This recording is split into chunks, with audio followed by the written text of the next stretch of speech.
Hey, what is going on, Reefing fam? March here, and we get this question a ton in the store, so I thought what better way to answer it than by doing a video. What corals can you keep under the Reef Casa Halo LED light? Let me show you so that you guys can get a better understanding about how awesome this little light is. This is our Studio 12 here in the shop, and it is jam-packed with corals, and it's running, guess what? That's it, the Reef Casa Halo LED light. We specially designed just for illuminating this tank right here. It'll really work on any reef tank with a footprint of about 16 by 16 inches, and you can just see how well the corals are doing. We've been running this light now on this aquarium for over 6 months. This is when we first set it up, before the mushrooms really started to grow and populate, and everything that we put under this tank just looks awesome. The par is set to about 100 on the sand bed. You can control it really easily from touch buttons on the top. It's got 3 different channels, so you can do a sunrise, a midday, and then a sunset. So you get those kind of cool features that you'd expect out of any LED light today, and 3 different channels to control the LED. So you have your UV on one channel, then you have your blues and royal blues on another channel, and then you also have your color, your whites and colors on another. It comes with the gooseneck included and mounts super easy to the back of any tank, and you don't see any wires because it's built right into that gooseneck mount. Everything that we put under here, it looks great. In this tank we're not keeping hard corals, but we have in the past, and it can even keep certain species of birds' nests, acros, montiporas. Zoas seem to really thrive under it. Many pieces that we've added with only 1 polyp have grown to quite a few.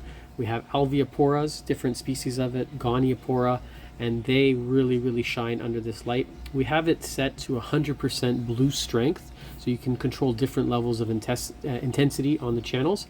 And we keep the whites a little bit lower. They're around 15% strength and 100% again on the UVs. And just after using the light for almost, I think we've been using it more than a year and a half now, we've really just developed this schedule that's sort of that sweet spot where we're able to keep LPS, mushrooms across the bottom, zoas even at the top. So we have it really dialed in right now, and we're running it for about 9 to 10 hours a day. So you can decide when the light comes on, when it goes off with those sunrise and sunset features.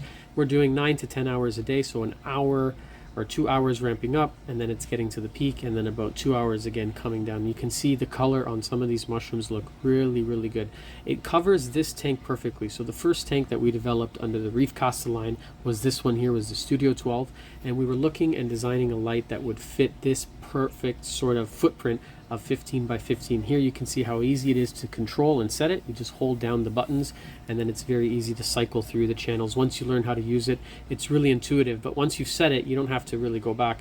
You know, we always recommend not messing around with the light. These are some really cool close-up shots, macro shots of some of the mushrooms, and it has a nice shimmer. So other great brands of lights would be like the Radion, Ecotech Radions, the AI Primes, the Hydras, Kessels, but these are all going to run starting at $300 up until, you know, $1,100, $1,200 depending on the light. If you're looking for something a little bit less expensive and affordable on a smaller scale, this will definitely do the job. They run 169 Canadian dollars, runs maybe about 130 or 140 US, and there's not a single coral that we've put under it that hasn't flourished, that hasn't done well. The shimmer is really nice. It's closer to a Kessel in terms of the shimmer.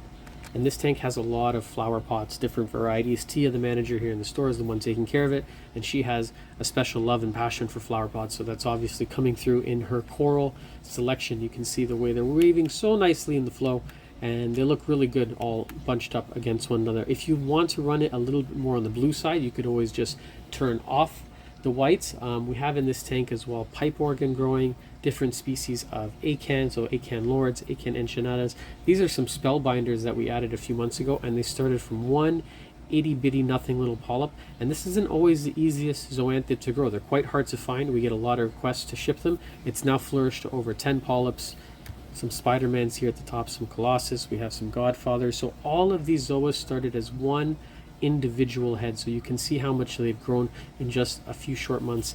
Tuxedo Urchin's doing his job cleaning away and picking up little pieces of rubble, and the acan lords really look good. So they're puffy, they're fat, they're just completely coming out of their skeleton. We have them lower down in the tank, and the way we have the intensity set, the par, like I said, around the sand bed is about 100, and then it's about 200 closer to the top of the rockwork, so lower like species of corals do fine across the bottom, and then things that are a little bit more demanding or less light sensitive like zoanthids, which you can get acclimatized to higher light, we have them closer to the top.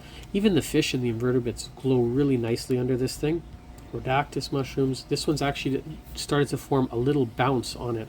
We think that in the hobby that happens because of the UV, and this has a dedicated channel just for that, so that could be part of the reason why we see some of them starting to form bounce mushrooms. So this is earlier on. I think this is 6 months ago when we first put it on. I'm going to show you towards the end of the video how the tank is looking now, and the mushrooms have just really exploded and covered the rock. This is another sort of mushroom here in the middle, and then from the top down is where this tank really shines. Alveopora almost right at the top. They're getting fed quite often and they look really good. If you're looking for an inexpensive light to light your reef tank or a nano system, pico system, you can turn them down almost to nothing. This is one that you should really consider. We do offer them with plugs for plug C and plug G type, so if you live in the European Union, anywhere in Europe, or if you live in England, we do offer 220, 240 volt plugs, but they do come standard with 120 volt 3-prong, your standard plug that you're used to seeing in North America. And you can see how the tank is looking now. The mushrooms are just, oh, they couldn't look any better really if they wanted to. This is how you want them to look, nice and puffy. The alveopora, look how much it's grown, is really filled in.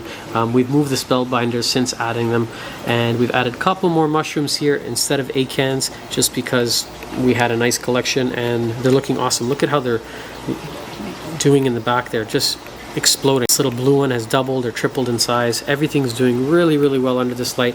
We wouldn't be selling it here in the store if we didn't believe in it, and if we're not going to put our name on it for the same reason. It's got to be, look at that squat lobster, something that we truly believe in. And that goes for all the products we sell here in the store. If it's on the shelf, it's something that we would use in our own tank at home. If not, then we're not going to sell it to you. It's not just something we're simply not going to carry. We don't sell things here in the store based on margins or based on profit. We sell things based on if we believe in the product and if we're going to use it at home. We absolutely love the light. I can't say enough good things about it. And we even use it again here on our Pico system. So the whole reason for this video was we just get so many questions all the time with what corals can you keep under this light, and I hope that this video helps to answer some of those questions.